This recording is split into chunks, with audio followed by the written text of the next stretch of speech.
لله رب العالمين والصلاة والسلام على أشرف الأنبياء والمرسلين نبينا محمد وعلى آله وصحابه أجمعين أما بعد. عن عمر رضي الله تعالى عنه قال: بينما نحن جلوس عند رسول الله صلى الله عليه وسلم ذات يوم إذ طلع علينا رجل شديد بياض الثياب شديد سواد الشعر لا يرى عليه أثر السفر ولا يعرفه منا أحد، حتى جلس إلى النبي صلى الله عليه وسلم فأسند ركبتيه إلى ركبتيه ووضع كفيه على فخذيه وقال: يا محمد أخبرني عن الإسلام. فقال رسول الله صلى الله عليه وسلم: الإسلام أن تشهد أن لا إله إلا الله وأن محمدا رسول الله وتقيم الصلاة وتؤتي الزكاة وتصوم رمضان وتحج البيت إن استطعت إليه سبيلا. قال: صدقت. فعجبنا له يسأله ويصدقه. قال: فأخبرني عن الإيمان. قال: أن تؤمن بالله وملائكته وكتبه ورسله واليوم الآخر وتؤمن بالقدر خيره وشره. قال: صدقت. قال: فأخبرني عن الإحسان. قال: أن تعبد الله كأنك تراه فإن لم تكن تراه فإنه يراك. قال: فأخبرني عن الساعة. قال: ما المسؤول عنها بأعلم من السائل. قال: فأخبرني عن أماراتها. قال: أن تلد الأمة ربتها وأن ترى الحفاة العراة العالة رعاء الشاء يتطاولون في البنيان. ثم انطلق فلبثت مليا ثم قال: يا عمر أتدري من السائل؟ قلت: الله ورسوله أعلم. قال: فإنه جبريل أتاكم يعلمكم دينكم. رواہ مسلم. سامعین کرام، دینی ملی بھائیوں، بزرگوں اور دوستوں، اللہ رب العالمین کا بے پناہ شکر و احسان ہے کہ ہم سب کو اشرف المخلوقات بنایا اور ہمیں مذہب اسلام پر عمل کرنے والوں میں بنایا. سامعین کرام، آج کے اس درس میں ہم حدیث جبرائیل کی تشریح کریں گے.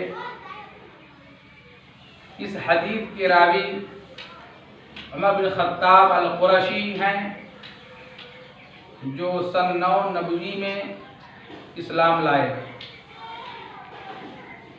ان کے اسلام لانے سے اللہ کے نبی صلی اللہ علیہ وسلم کو تائید و توفیق ملی اور نبی کریم صلی اللہ علیہ وسلم نے ان کے اسلام لانے کی تمنا، خواہش اور دعا بھی کی تھی تاکہ اسلام کو تقویت ملے. چنانچہ آپ صلی اللہ علیہ وسلم کی دعا قبول بھی ہوئی اور سن 9 نبوی میں آغوش اسلام میں داخل ہو گئے رضی اللہ تعالی عنہ. آپ کی کنیت ابو عبداللہ، لقب فاروق ہے، والد کا نام خطاب، اور آپ سے 537 احادیث مروی ہیں. مغیرہ بن شعبہ کا غلام فیروز لولو، جو فارسی النسل ایرانی النسل تھا، جو اسلام کو ظاہر کرتا تھا اور اپنے اندر کفر کو چھپائے ہوئے تھا، یعنی منافق تھا، نماز کی حالت میں آپ کی پشت پر خنجر دے مارا اور بھاگ کھڑا ہوا.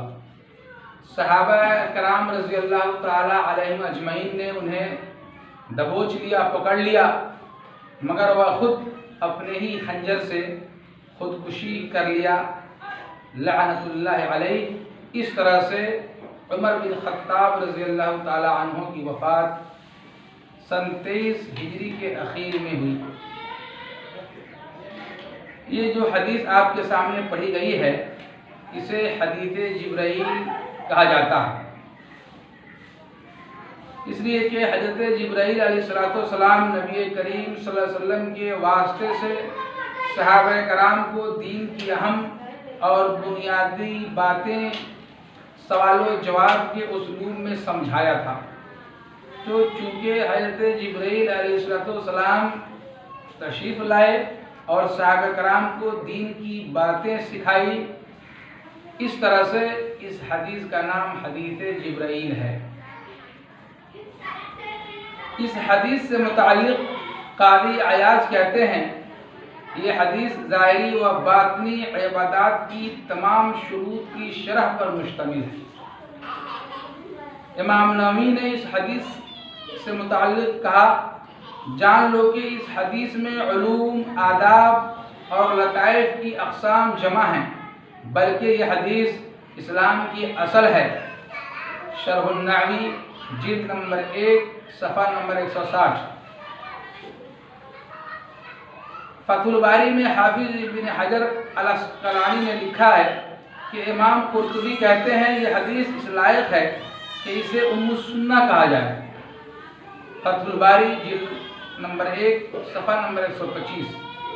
ابن دقیق العید نے شرح الاربعین میں کہا یہ حدیث سنت کی ماں ہے، یہ حدیث سنت کی ماں ہے، یعنی سنت کی ماں کی طرح ہے، جیسا کہ سورۃ الفاتحہ کو ام القرآن یا ام الکتاب قرآن کی ماں کہا جاتا ہے۔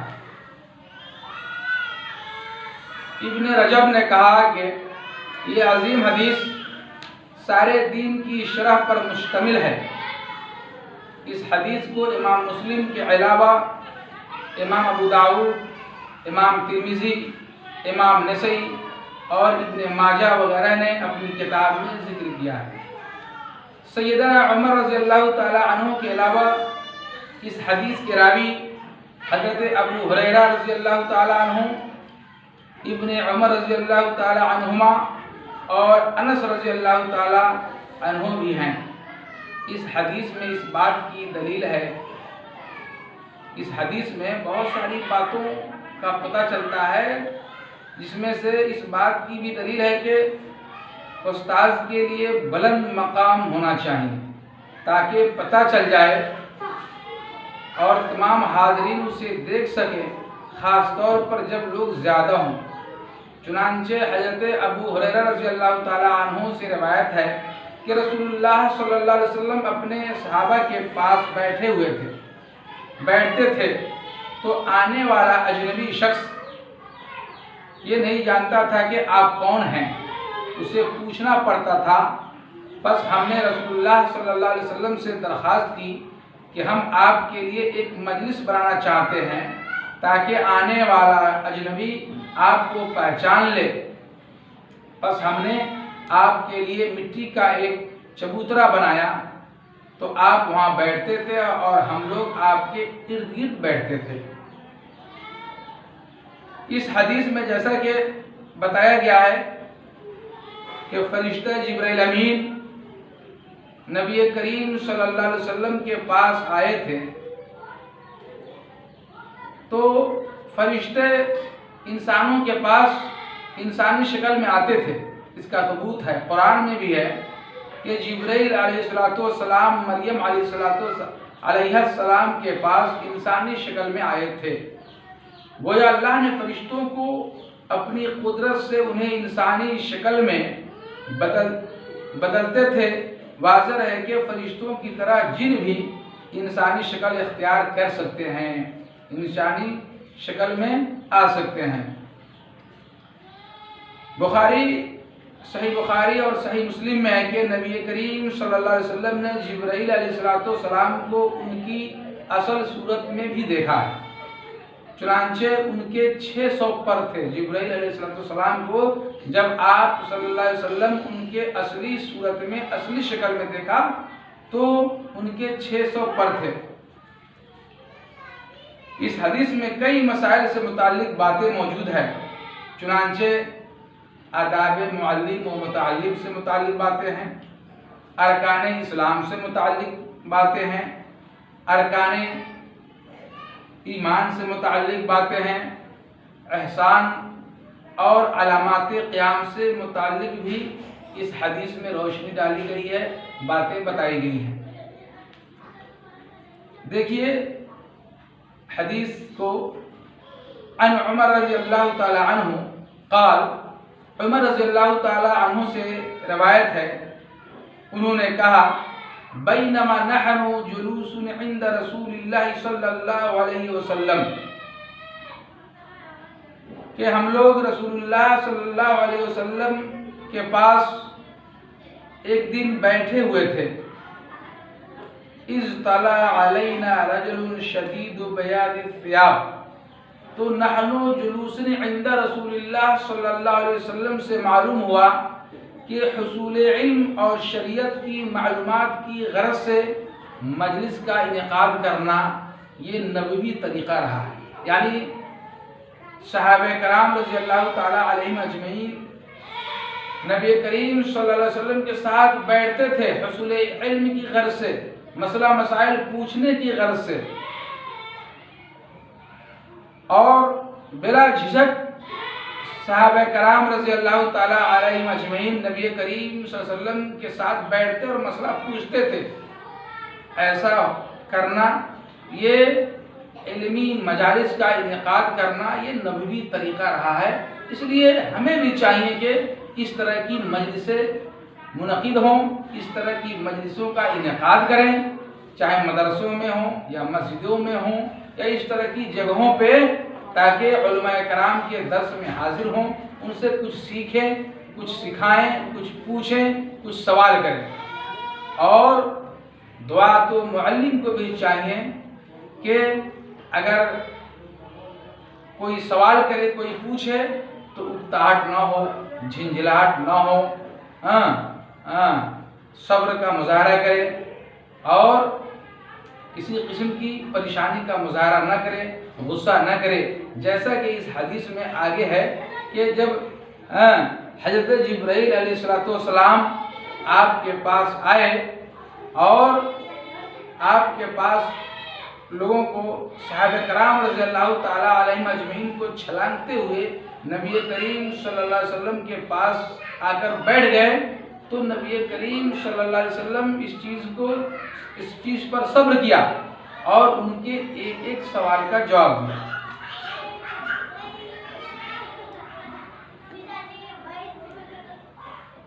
عمر رضی اللہ تعالیٰ عنہ کہتے ہیں کہ ہم لوگ رسول اللہ صلی اللہ علیہ وسلم کے پاس ایک دن بیٹھے ہوئے تھے کہ اذ طلع علینا رجل، کہ ہمارے درمیان ایک اجنبی شخص آیا، شدید و بیاض الثیاب، ان کے کپڑے کے بارے میں کہا جا رہا ہے کہ سخت سفید کپڑے والا وہ آدمی تھا،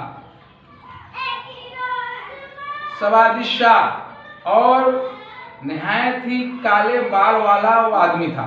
یعنی ان کی صفت بیان کی جا رہی ہے اس حدیث کے اندر۔ اس سے یہ پتہ چلا کہ جب علم حاصل کرنے کی غرض سے مجلس کا انعقاد ہو، مجلسیں منعقد کی جائیں تو صاف ستھرے لباس میں آنا چاہیے۔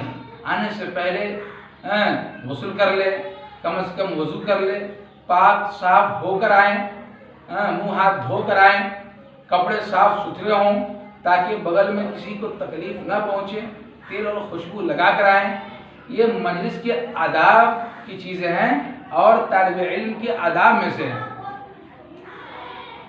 اور اللہ کے نبی صلی اللہ علیہ وسلم نے فرمایا ان اللہ جمیل یحب الجمال، اللہ تعالیٰ خوبصورت ہے، خوبصورتی کو پسند کرتا ہے۔ اللہ پاک ہے، پاکی کو، پاکیزگی کو، طہارت کو، نظافت کو، صفائی کو، ستھرائی کو پسند کرتا ہے۔ اور صفائی، ستھرائی، طہارت، پاکی یہ آدھا ایمان ہے۔ تو قبل ہے کہ ہم عبادت کی غرض سے جائیں، جمعہ کی نماز ادا کرنے جائیں، علم کی مجلس میں جائیں، اس سے پہلے اہتمام کرنا چاہیے اور استاذ کے سامنے سلیقے سے بھی بیٹھنا چاہیے۔ آگے کہتے ہیں کہ لا یرا علیہ اثر السفر، لا یرا علیہ اثر السفر، کہ وہ جو شخص آئے تو ان کے اوپر سفر کے آثار بھی نظر نہیں آ رہے تھے۔ ایسا ہوتا ہے کہ بہت دور سے کوئی اجنبی شخص آیا ہے، سفر سے آیا ہے، تو سفر کے اثرات دکھائی دے، بال پراگندہ ہوں، کپڑے میلے کچیلے ہوں، ایسی بات نہیں تھی۔ اس طرح سے آیا اور کپڑے صاف ستھرے تھے، سفید کپڑے میں ملبوس تھے، بال کالے تھے، اور سفر کے آثار بھی دکھائی نہیں دے رہے تھے۔ وَلَا يَعْرِفُهُ مِنَّا أَحَدٌ، اور ہم میں سے کوئی اسے پہچانتے بھی نہیں تھے۔ اجنبی شخص تھے، ہمارے بیچ کے نہیں تھے، ہمارے سماج کے نہیں تھے، ہمارے سوسائٹی کے نہیں تھے، ہم میں سے کوئی انہیں جانتا تک بھی نہیں تھا۔ حَتَّى جَلَسَ إِلَى النَّبِيِّ صلی اللہ علیہ وسلم، یہاں تک کہ وہ آئے اور نبی کریم صلی اللہ علیہ وسلم کے پاس بیٹھ گئے۔ فَأَسْنَدَ رُكْبَتَيْهِ إِلَى رُكْبَتَيْهِ، اور نبی کریم صلی اللہ علیہ وسلم کے پاس بیٹھ گئے اور اپنے گھٹنوں کو نبی کریم صلی اللہ علیہ وسلم کے گھٹنوں سے ملا کر بیٹھ گئے۔ وَوَضَعَ كَفَّيْهِ عَلَى فَخِذَيْهِ، اور اپنے دونوں ہاتھوں کو، دونوں ہتھیلیوں کو آپ صلی اللہ علیہ وسلم کے ران پر رکھ کر بیٹھ گئے۔